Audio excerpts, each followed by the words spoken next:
unseen assassin that surrounds us. Over the centuries, it has slain millions. Its mysteries have been studied by shaman and scientist alike. And today, it may hold the key for curing some of mankind's most serious afflictions. Now, Poison on Modern Marvels.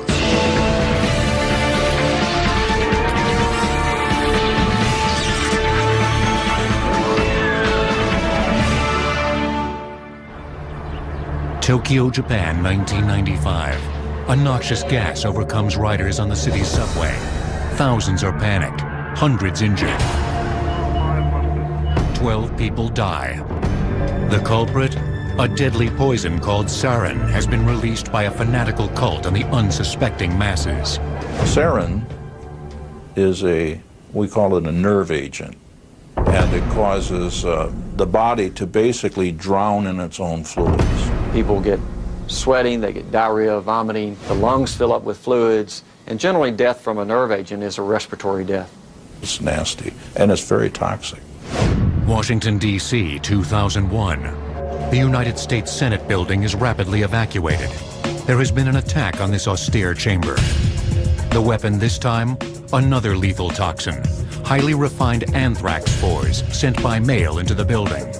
Inhalational anthrax leads to hemorrhage and then ultimately a respiratory illness that progresses to death. And the spores are so lethal that it's estimated it only takes maybe 25 to 50 spores of weapons-grade anthrax to kill you. Ukraine, 2004. In the midst of the heated campaign for president, opposition leader Viktor Yushchenko falls mysteriously ill after dining with the head of his country's security service. He suffers from excruciating back pain, pancreatitis, and paralysis. Most obviously, the unknown illness ravages his face, making it almost unrecognizable. Tests done in an Austrian clinic prove that Yushchenko had been poisoned with dioxin, a potent chemical carcinogen. Dioxin is a byproduct of herbicide manufacturing. Dioxin exposure can also cause kidney and liver damage, even death. Although expected to survive, Yushchenko's future is as yet unknown. In the 21st century, poisons still inspire fear and remain potent weapons. But as with these lethal examples, an invisible gas, microscopic spores, and a chemical waste product, they seem to come in countless forms. What is it then that constitutes a true poison? Well, poison is a substance that has an adverse effect on a human or an animal, for that matter, and it could be a variety of different types of substances. The poisons in nature come from usually the plant world, the animal world, or the mineral world. So for plants, we have such things as digitalis, belladonna, even poison ivy. From the animal world, we have things like the venomous creatures, the snakes, the spiders. We have stinging insects like bees and wasps and hornets. And in the mineral world, typically it's the elemental poisons like arsenic or thallium. And then we have the chemical elements made by man, which include cyanide and many of the rodenticides. It could be a medication. It could be a gas that's produced like carbon monoxide. The key that defines a poison is the dose. At a certain dose, practically everything can be poisonous. Some toxins require very tiny amounts, such as a botulinum toxin, the most toxic or poisonous substance known to man. Very, very minute amounts can be deadly. But in larger amounts, even table salt, for instance, is poisonous. The lethal actions of poisons can be as wide-ranging as the makeup of the poisons themselves. Poisons can be ingested, they can be inhaled, they can be absorbed through the skin, and once in the body, they can affect, again, different organs or systems. If they work on a tissue level, if they cause destruction of the tissues, then you have effect on the organs. Once the organs start to die, then the person can die. So it's very specific as to the substance and how it acts. Think of the poison molecule as a chemical monkey wrench. We throw it into the human body, it begins to change all of the body chemistry, therefore it has the bad effect. The knowledge and use of poisons goes all the way back to prehistory. Boy, how did man first find the poison? I don't know, except it seems like it must have taken a long time. We have to go back several 100,000 years. Well, ancient societies, clearly relied upon the land. I think over the years, through a lot of experimentation with what was tasty and what was foul tasting, one discovered problems with a variety of substances which caused adverse effects. Our ancestors also witnessed the lethal power of poisons in the animal kingdom, which must have inspired both great fear and curiosity. These toxins are found in the highly evolved fluid called venom. Venom is actually a difficult thing to define, but it's usually made up of a variety of interesting proteins and things that have different physiological effects on what these animals sting or bite. To our ancestors, even the tiniest of venomous animals could deliver painful stings and bites. These are the arthropods, which include insects and spiders. There's about 38,000 different kinds or species of spider in the world.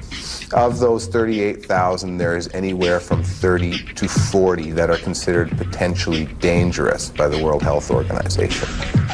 Unlike other arthropods, spiders deliver their venom through biting. They use their mouth parts, which are actually modified appendages, which we refer to as chelicerae, but that are turned into sharp-pointed things that we refer to commonly as fangs. The venom of a spider is produced by venom glands. These reservoirs and glands are closely associated with their fangs or their mouthparts just inside their head. When a spider does bite, venom flows through the hollowed out portion of the fang into the prey item, and it's as easy as pie. The spider's close relation, the scorpion, has a vastly different way of envenomating their prey. Scorpions do not inject their venom by biting. They use an additional structure at the end of a long tail called a telson with a nice barb at the end, and we refer to it as a stinger. There's a poison sac associated with that stinger, and they use that tail to bend sort of around and over their body and sting their prey item. The scorpion's sting has long been known for its potency. In 198 AD, the citizens of the city of Hatra used clay pots filled with scorpions and shot by catapult as weapons against the invading Roman forces. The Romans were driven away by this most unlikely of weapons. Another venomous arthropod is the bizarre-looking centipede. Centipedes are all predatory, and to help them catch their prey items, they have an associated venom and injection apparatus. And that injection apparatus, their stingers, are really modified front legs called chelipeds, and they hold them up very close to their head. People will refer to the attack of a centipede, if you will, as a centipede bite. However, technically speaking, the injection of venom from a centipede is not a bite, it's a sting, because it's not the mouth parts doing it. The arthropods most people associate with painful stings are of the Hymenoptera order, which includes bees and wasps. When most people are thinking of bees and wasps, they're actually thinking of some of the very highly evolved forms of wasp. The way that these wasps and bees inject their venom is with a stinger at the rear end, at the end of the abdomen, and it's a small little structure that most people actually can't really see. The stinger appears here as a hair-like structure protruding from the abdomen of this wingless wasp. And when they want to sting, out it comes and in it goes. While the power of these tiny creatures must have surprised and intrigued our ancestors, they didn't have to look far to find even larger and more formidable venomous animals. Besides spiders, scorpions are the arthropods with the most human envenomations per year, recording nearly 15,000 in 2003. Poison will return on Modern Marvels. One group of animals must have stood out to our ancestors because of their unique appearance as well as their lightning-fast strikes, the snakes. But in reality, only a fraction of the snake population is venomous. There are approximately 2,000 species of snakes throughout the world, and approximately a quarter of those do have venom. Snake venom, like that of other animals, is classified by the part of the body it attacks. Some snakes, like pit vipers, possess hemotoxic venom, which targets the circulatory and lymph systems. Most of the snakes that we see in North America are pit vipers, and they cause obstruction of blood vessels, necrosis or dying of tissue locally. So you have lots of pain, lots of swelling, and what will happen is in some cases you have such internal bleeding to such an extent that your heart just can't keep up with the circulation. Another family of snakes, the elapids, possess lethal neurotoxic venom. This causes far less pain than hemotoxic venom, but instead directly attacks the central nervous system. And you do not have symptoms sometimes up to about 6 hours after the bite, and all of a sudden you have big respiratory problems very fast. That would cause a fatality by basically shutting down your breathing and your heart. Knowledge of these venom types may have been the reason that this elapid, the African cobra, was used to perform one of history's most famous suicides. This is supposedly the asp that Cleopatra used to commit suicide with. If you're going to commit suicide by snake bite, this would not be a bad choice. It wouldn't be near as painful as some of the other guys. Regardless which type of poison they possess, all venomous snakes share a unique mechanism for injecting it into their victims. When a venomous reptile strikes its prey, what it does is by muscular contraction, it forces venom from the venom glands to the oviducts, to the fangs, out the orifice, and into the animal. Does the snake world have a poison champ? One species that is considered the most dangerous? There's several. There's the black mamba from Africa, which is a large elapid with short fixed fangs, neurotoxic venom.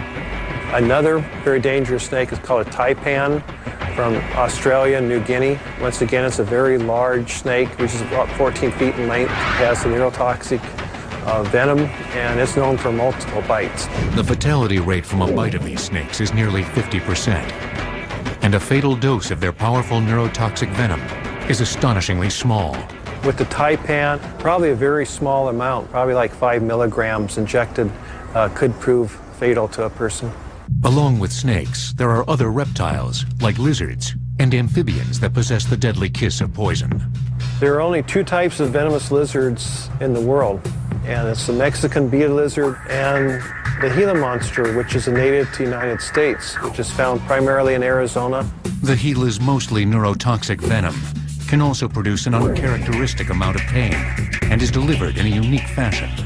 The venom and the venom apparatus of the venomous lizards are quite a bit different from snakes. They have saliva glands that have evolved into having some toxin, and these are located in the bottom of the jaw. And attached to these venom glands are some enlarged teeth, and these teeth actually have a groove on the side, and this venom and the saliva will stick into these grooves, and then the lizard will bite and chew. The most remarkable looking of the venomous amphibians are the brightly hued poison dart frogs. A lot of amphibians do have a very strong toxin throughout their body. In most cases, they just make the animal very bad tasting, so an animal will let them go.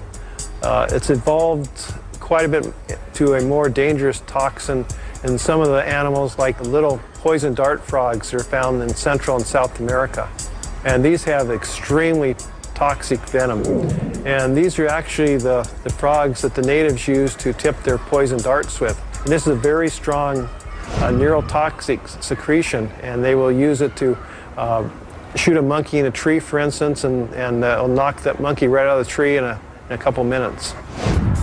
Even when our ancestors entered the waters of the oceans and rivers, they came across venomous creatures. But most of these poison carriers are shy and rarely aggressive. They all have venom basically because they're protecting themselves. In most cases, they're very slow-moving. If a predator approaches them, they really don't have the speed to swim away and escape this predator. Most venomous fish are as unique-looking as they are toxic. There are 3 primary groups of fishes that are venomous, and those are lionfishes, scorpionfishes, and the most venomous fish of all, the stonefish. In all of these groups of fishes, first 11 to 17 spines of that dorsal fin is where most of the venom is located. There are 2 grooves that run up the side of the spines, and each spine is covered with a thin sheath. When the spine is injected into the victim, basically the sheath is broken, and due to the pressure on that spine, the venom is released from the glands and into the victim. Like most painful hemotoxic venoms, an envenomation from any of these creatures will cause an immediate reaction. The venom actually causes a great deal of pain. In most cases, reported cases involving humans, it's the excruciating pain and the swelling that's associated with its venom. Other venomous sea dwellers actively seek out their prey. Sea snakes, they actually use the venom to capture and immobilize their prey. Sea snakes have long fired our imaginations. They are thought to be the real animals behind the ancient legends of sea serpents. Real sea snakes inhabit warm tropical waters and are both more prevalent and more venomous than most people know. Well, there are about 70 species of sea snakes, and they're all venomous. But all of the sea snakes are rear-fanged, so they have hollow fangs at the back of their jaw that basically they use to inject the venom into their prey. Sea snake venom is among the animal kingdom's most potent. A full envenomation of a sea snake, which is very, very rare, can actually cause the fatality of 3 full-grown humans. So they are potentially fatal. The appearance of the graceful sea jellies belies their highly toxic venom. One thing that is found in all of these animals are stinging cells called nematocysts. And nematocysts are like small pockets that have a coiled up barb inside of them. And when the stinging cell, which is found in the tentacles of the sea jellies, comes in contact with a piece of plankton or a small fish, that contact actually releases the barb of the nematocyst and injects the venom into its prey. Our ancestors must have feared the many poison-carrying creatures they encountered on land and in the sea. But that was tempered by our desire to understand and harness the power of these toxins. And learn we did. For as we evolved into social beings, our knowledge and use of poisons also grew, often with fatal results. The world's most venomous snake is a sea snake known as Hydrophis belcheri, whose venom is considered at least 100 times more potent than any of its land-based cousins. Poison will return on Modern Marvels. No one knows how humans first came to learn about and utilize poisons. But it seems that as soon as we had acquired written language, we wrote about poisons. We find that the very first written records are with the Babylonians, where they're talking about a goddess named Gula, who is the mistress of charms and spells. If we move forward to ancient Egypt, we find the Papyrus Ebers. This is an Egyptian document which dates back to approximately 1500 BCE. And this puts together a list of substances that were thought to be poisonous during that day, including some plant extracts such as carnitine and belladonna. Also, some minerals are included, like arsenic, and also some animal poisons, particularly the venoms from snakes. A deep interest in poisons continued into the flourishing society of ancient Greece, which would give the study of poisons its name. The word tox, which forms toxicology, intoxication, etc., all comes from the Greek tox, which means arrow.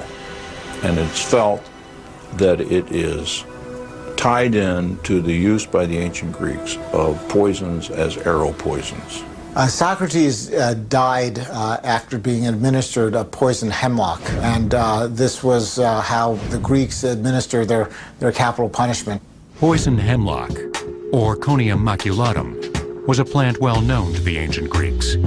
It contains dangerous alkaloids that affect the central nervous system. In the right concentration, symptoms like muscle weakness will start within 20 minutes. But it probably took Socrates a few hours to die when the hemlock finally stopped his heart. The Greeks and their contemporaries also had a desire to find something that could overcome a poison's deadly objective. Mithridates. Now, there is a man who knew his toxicology. He was the king of Pontus. He took small doses of poisons himself every day, hoping that he would build up a resistance to them. He was one of the first to look for that universal antidote, but ultimately he succumbed to the effects of some of these magical potions himself and died. It would be under another ancient empire that the trade of poisoning for profit first began to flourish. It is in ancient Rome that we begin to see a lot of murder happening at very high social circles. There were people who were actually hired to poison others, and one of the most infamous examples was Locusta. Oh, Locusta. She was Nero's favorite poisoner. Eventually, he was involved with her in the murder of his brother Britannicus, who was a competitor for the throne. So Locusta was the secret ninja hitter of ancient Rome, and she was the master of all the knowledge of poisoning. Because of the rampant use of poisons, Roman aristocrats began a tradition that would continue for hundreds of years: food tasters. If these ill-fated servants lived after tasting the food, their masters could then indulge. With the fall of the Roman Empire and the onset of the Dark Ages, early scientific knowledge of poisons was virtually lost. But the advent of the Renaissance brought back the use of poisons with a vengeance. It was during this period that poisoning was rampant, and poisoners for hire were very commonplace. In fact, in Venice in the 16th century, they had the so-called Council of Ten, who were essentially a syndicate offering their poisoning services to those who would hire them. And they would put out a price list. If you want to get rid of the Duke, it would cost you this much, or the Pope this much, etc. Well, some authors and historians have called this group the Italian school of poisoner. We also have other poisoners in Rome, like aqua tofana being sold by Madame Tofana. It was a water solution of arsenic who was being sold in small bottles, and she would sell it to women to go home and give to their husband with their dinner. And of course, then the husband would die, the woman would get the inheritance and move on. Madame Tofana made arsenic her favorite tool, probably because it was so difficult to detect. Arsenic is a real notorious and infamous poison because it had been used literally for hundreds of years as a poison of choice for someone who wanted to knock off another individual. Arsenic is tasteless and odorless and was really an ideal poison. Arsenic is an elemental metal. Mined from the earth, it has been used over the centuries in making ceramics, paint, and textiles. As a poison, it can present a confusing range of symptoms. And it's a very fascinating poison because it causes many different adverse effects to the body. It can cause a very vicious gastroenteritis or GI upset, similar to some infectious diseases such as cholera. But it can also affect the nervous system and can cause weakness and even paralysis. And this can be something that may prove fatal as well. The Renaissance also produced history's most notorious poison assassins. Among them, Lucrezia Borgia. Today, however, it seems that Lucrezia's evil reputation was merely a bad rap. Lucrezia Borgia never murdered anyone. The real killers in the family were Rodrigo Borgia, who happened to be Pope Alexander, and his son, Cesare Borgia. These were two guys that knew how to work with arsenic. You know, a lot of people would brag that they were going to have dinner tonight with the Borgias, but not many could say they had dinner last night with the Borgias. As Pope Alexander VI, Rodrigo Borgia continued a Vatican tradition wherein the papacy and fatal poisonings were linked. No fewer than 6 of his predecessors are suspected of falling victim to poisoning. During the Renaissance, of course, there was no ability to detect a poison in the body. Because of this fact, poisons were often employed to knock off other people for a variety of reasons. It would be the relative of another pope who would spread the practice of poisoning outside Italy. Catherine de' Medici was the niece of Pope Clement VII. She was the one who probably is credited with carrying the knowledge of poisoning from Italy to France when she married Henry II of France. In fact, everyone was so worried about her ability as a poisoner that he was given a rather large dowry, including a unicorn horn cup. During this time, it was believed that the horn of this mythical creature could neutralize any dangerous poison. And while Henry may have felt safer with his cup in hand, the knowledge Catherine carried with her spawned another poison school, this time in France. The French school of poisoners.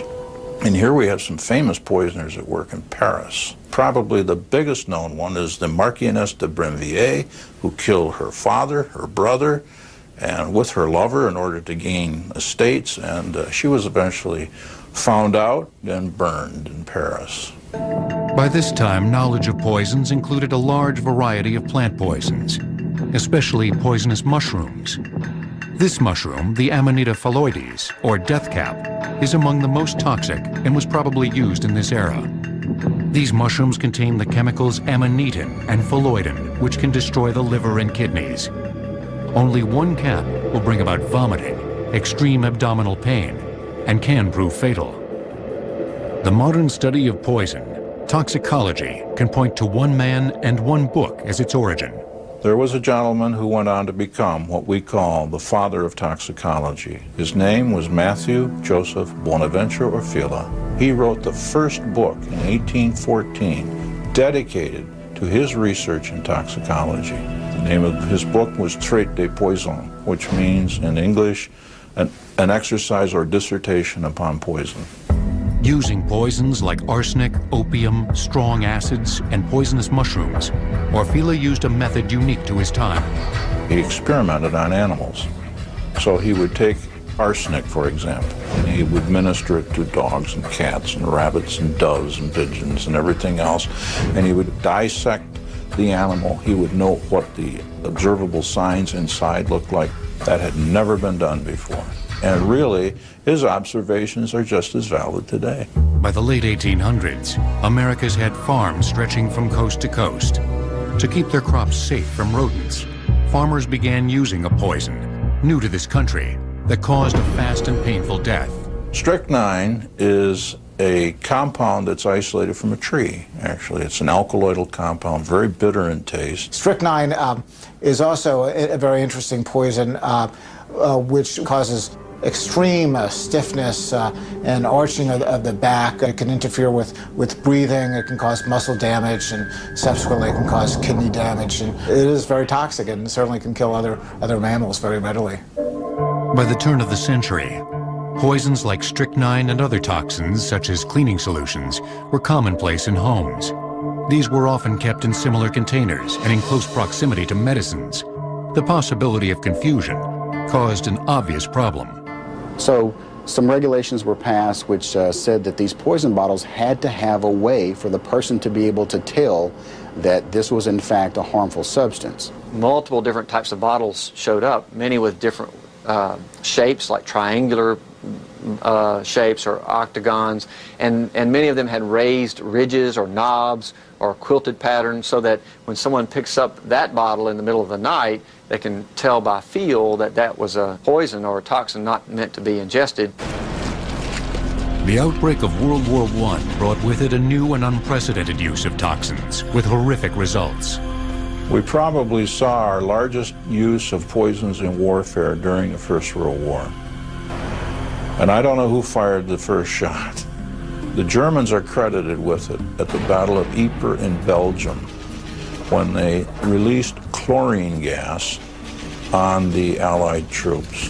Chlorine gas is a chemical that affects the lungs as well as the throat, and ultimately leads to a drowning, essentially. And pretty soon there was an escalation of chemical agents in warfare. And we have such things as chlorine, phosgene, mustard gas. They caused hundreds of thousands of casualties. It was terrible. And while the Geneva Conventions of 1925 prohibited poison gas from being used in battle during World War II, another toxic gas, which the Germans called Zyklon B, was instead used on civilians. We know it as cyanide. Cyanide is not easily found, and it's not like you go to the cyanide mine and mine it like you do gold or arsenic or something like that. It's a compound that's created. It's an organic compound. It was used by the Nazis during the Second World War to kill Jews and others in the extermination camps in Germany, and they chose cyanide because it's so lethal. One can kill many people with a relatively small amount, particularly in an enclosed space. And when that gas is inhaled into your system, it's very rapidly acting. Generally within about 30 seconds you lose consciousness. Within about 3 to 5 minutes you've stopped breathing, and in about 5 to 8 minutes your heart stops and you expire. A decade later, during the ensuing Cold War, toxic research was kept covert. However, poisons were studied at length by both sides for use as chemical and biological weapons. Perhaps the most notorious poisoning of the Cold War occurred on a bright spring day in 1978. We go to London, where a guy working for the BBC, but a defector from Bulgaria by the name of Gorgy Markov, on his way to work one morning, gets tapped in the back of the leg with an umbrella. Little did he know at that time that he'd actually been poisoned by one of the most deadly of chemicals. That chemical was ricin. Derived by a simple process from ordinary castor beans, ricin is a fearsome and as yet incurable toxin. Ricin can cause necrosis, cell death, damage to the organs like the liver, the kidneys, the spleen. It doesn't take much to cause death. Only after Markov's death did they detect that a tiny pellet containing ricin had been inserted into his leg. Poisons seem to surround us, with a vast range of venomous animals, as well as the powerful man-made poisons. It was inevitable that science and medicine would form an alliance to control this deadly array. Nicotine, with a 45 milligram lethal dose, was actually more poisonous than arsenic, which has a lethal dose of 200 milligrams. Poison will return on Modern Marvels. During the 1940s, World War II raged across 3 continents. The war also spawned many scientific innovations, some of which carried an unforeseen price tag. During the war, there was a real proliferation in the numbers of chemicals produced. There was the proliferation of pharmaceuticals that were produced, and it became increasingly difficult for a healthcare provider or a physician to have much knowledge about this large number of chemicals and drugs. During this time, one man saw the need for a new agency, dedicated to controlling the dangers of all these new toxins. First Poison Control Center opened in Chicago in 1953 under the guidance of Dr. Edward Press. After World War II, Dr. Press found that there was a large number of childhood incidents that were the result of poisoning exposures. So a group of medical schools in the Chicago area got together and formed the first Poison Control Center. As the result of Press's pioneering efforts, today, virtually every citizen of the United States has immediate access to a poison control center. Now we have 52 certified regional poison centers in America. Every state has access. They have the same telephone number. Poison control centers have now become the primary conduit of medical knowledge to people who have been exposed to toxins. The Poison Center is mainly an information repository. We have a phone line that's available 24 hours a day, 7 days a week. Poison controlled. To manage questions from the general public, questions from physicians, emergency departments, and in their offices, handling specifically questions about toxic exposures. The calls received by the poison control centers have a diversity limited only by the numerous poisons people can come into contact with. In the home setting, you can find many toxic products unsecured under people's sinks, in their bathrooms, their laundry rooms, their storage buildings and rooms outside.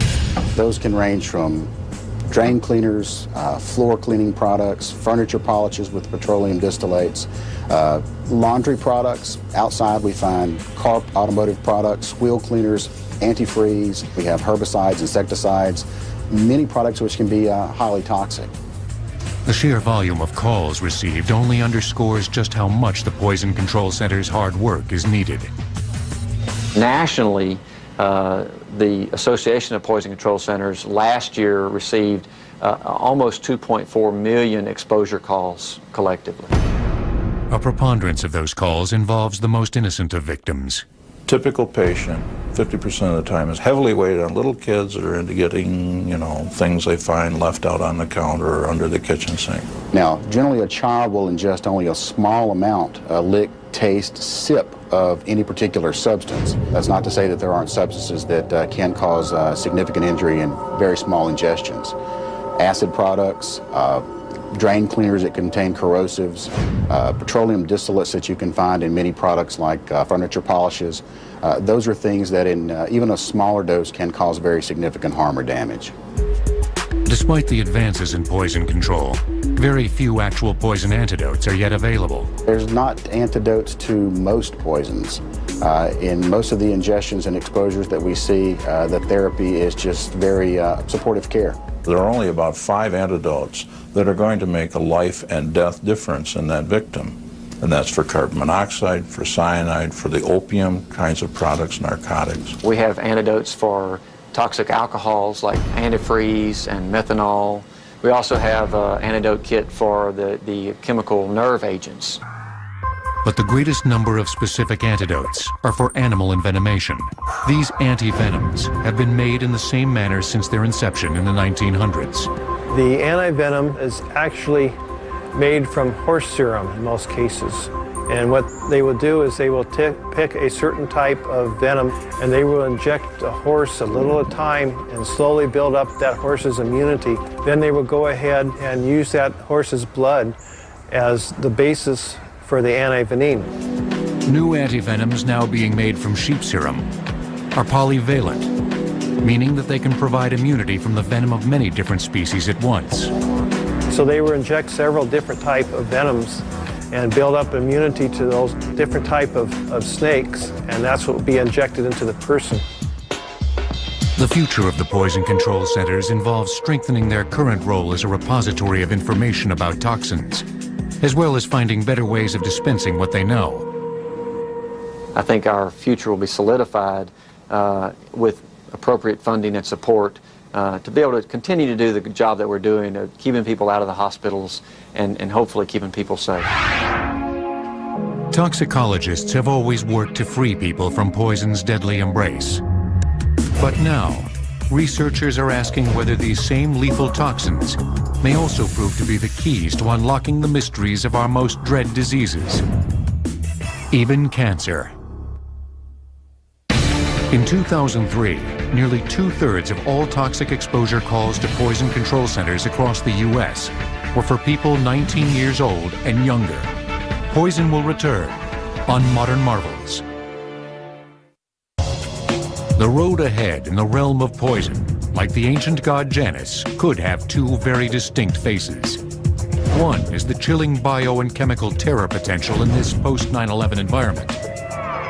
Well, today, it doesn't take very much knowledge, chemistry knowledge, to develop biological warfare agents, such as anthrax or ricin, or even chemical agents such as sarin, phosgene gases. And it's basically someone could mix some of these biological agent, warfare agents in their bathtub if they wanted to.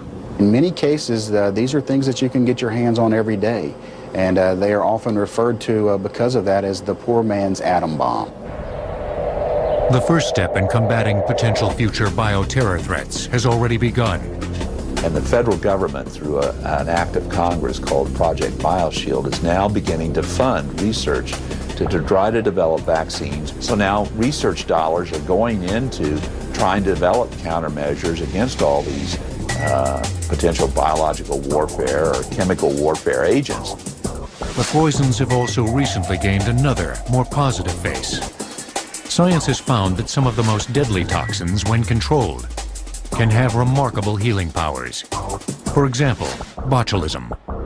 Botulism is a toxin derived from a bacteria, the Clostridium botulinum. The reason why it's so concerning to the federal government is that it is the most potent lethal substance known to man in a very small nanogram amounts can cause toxicity and death in a human. It stops the nerves from transmitting signals to our skeletal muscles so they don't contract. And this becomes important when you get to the muscles for breathing, the diaphragm. When that stops contracting, you don't breathe. And of course, when you don't breathe, that's not conducive to good living. But now the power of this most deadly of poisons has been harnessed. Botox is made from a type of bacteria called Clostridium botulinum. It's the same bacteria that causes botulism or food poisoning. The bacteria itself has been under scientific study since the late 1800s, when it was determined that people who got sick from eating poorly processed food were actually ingesting a powerful poison. In the 1950s, ophthalmologists became interested in using the toxin to treat eye muscle disorders. Word has it that a husband and wife team in Vancouver noticed that when the eye muscle problems were being treated, that as a side observation, that the wrinkling between the eyebrows seemed to reduce. And so the light bulb goes on that there may be some other usages for the botulinum toxin. In 2002, the FDA approved Botox to reduce wrinkling on the forehead. The bacteria grown in a confined laboratory setting is harvested, the bacteria is killed, and a small protein fraction of the wall of the bacteria is used to make Botox. Well, what we're trying to do with the effect of Botox is to have the small protein molecule in the injection interfere between the nerve and the muscle communication. It's very simple. You're cutting the telephone line. But Botox's future may involve more than just making wrinkles disappear.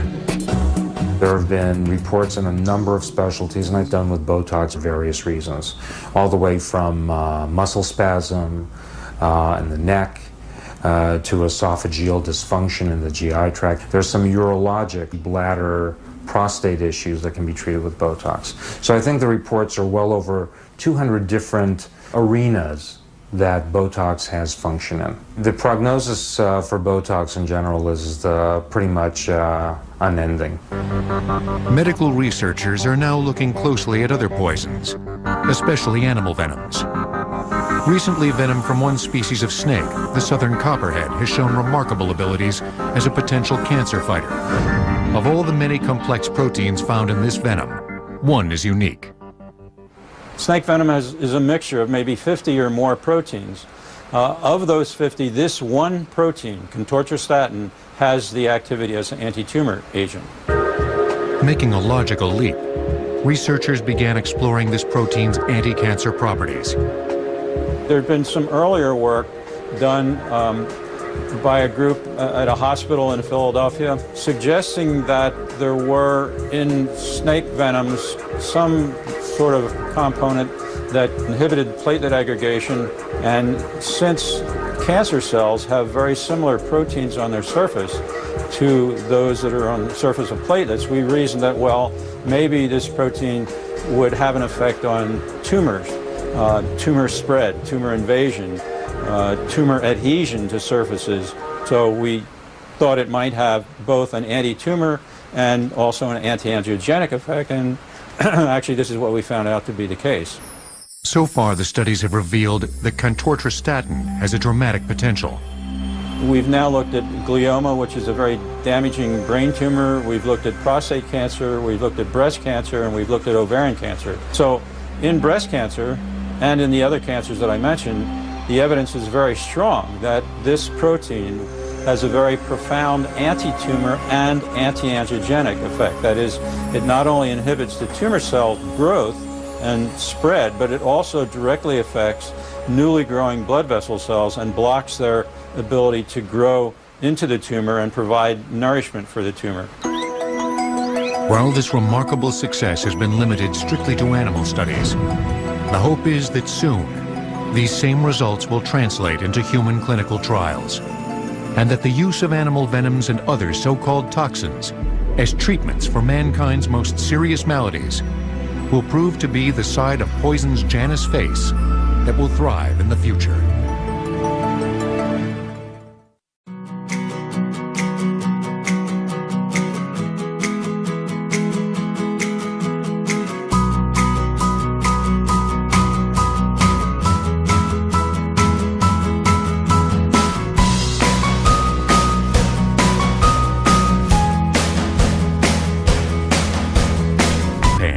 Pancreatitis and paralysis. Most obviously, the unknown illness ravages his face, making it almost unrecognizable. Tests done in an Austrian clinic prove that Yushchenko had been poisoned with dioxin, a potent chemical carcinogen. Dioxin is a byproduct of herbicide manufacturing. Dioxin exposure can also cause kidney and liver damage, even death. Although expected to survive, Yushchenko's future is as yet unknown. In the 21st century, poisons still inspire fear and remain potent weapons. But as with these lethal examples, an invisible gas, microscopic spores, and a chemical waste product, they seem to come in countless forms. What is it then that constitutes a true poison? Well, poison is a substance that has an adverse effect on a human or an animal, for that matter, and it could be a variety of different types of substances. The poisons in nature come from usually the plant world, the animal world, or the mineral world. So for plants, we have such things as digitalis, belladonna, even poison ivy. From the animal world, we have things like the venomous creatures, the snakes, the spiders. We have stinging insects like bees and wasps and hornets. And in the mineral world, typically it's the elemental poisons like arsenic or thallium. And then we have the chemical elements made by man, which include cyanide and many of the rodenticides. It could be a medication. It could be a gas that's produced like carbon monoxide. The key that defines a poison is the dose. At a certain dose, practically everything can be poisonous. Some toxins require very tiny amounts, such as a botulinum toxin, the most toxic or poisonous substance known to man. Very, very minute amounts can be deadly. But in larger amounts, even table salt, for instance, is poisonous. The body to basically drown in its own fluids. People get sweating, they get diarrhea, vomiting, the lungs fill up with fluids, and generally death from a nerve agent is a respiratory death. It's nasty, and it's very toxic. Washington, D.C., 2001. The United States Senate building is rapidly evacuated. There has been an attack on this austere chamber. The weapon this time, another lethal toxin, highly refined anthrax spores sent by mail into the building. Inhalational anthrax leads to hemorrhage and then ultimately a respiratory illness that progresses to death. And the spores are so lethal that it's estimated it only takes maybe 25 to 50 spores of weapons-grade anthrax to kill you. Ukraine, 2004. In the midst of the heated campaign for president, opposition leader Viktor Yushchenko falls mysteriously ill after dining with the head of his country's security service. He suffers from excruciating back.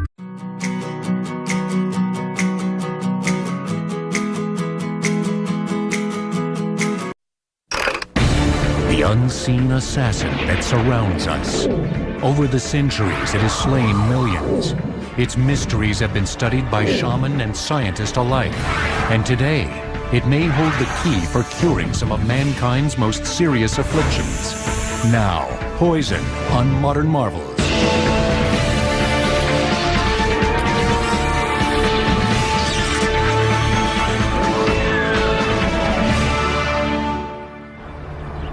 Tokyo, Japan, 1995. A noxious gas overcomes riders on the city's subway. Thousands are panicked, hundreds injured. 12 people die. The culprit? A deadly poison called sarin has been released by a fanatical cult on the unsuspecting masses. Sarin is we call it a nerve agent, and it causes... The lethal actions of poisons can be as wide-ranging as the makeup of the poisons themselves. Poisons can be ingested, they can be inhaled, they can be absorbed through the skin, and once in the body, they can affect, again, different organs or systems. If they work on a tissue level, if they cause destruction of the tissues, then you have effect on the organs. Once the organs start to die, then the person can die. So it's very specific as to the substance and how it acts. Think of the poison molecule as a chemical monkey wrench. We throw it into the human body, it begins to change all of the body chemistry, therefore it has the bad effect. The knowledge and use of poisons goes all the way back to prehistory. Boy, how did man first find the poison? I don't know, except it seems like it must have taken a long time. We have to go back several 100,000 years. Well, ancient societies, clearly relied upon the land. I think over the years, through a lot of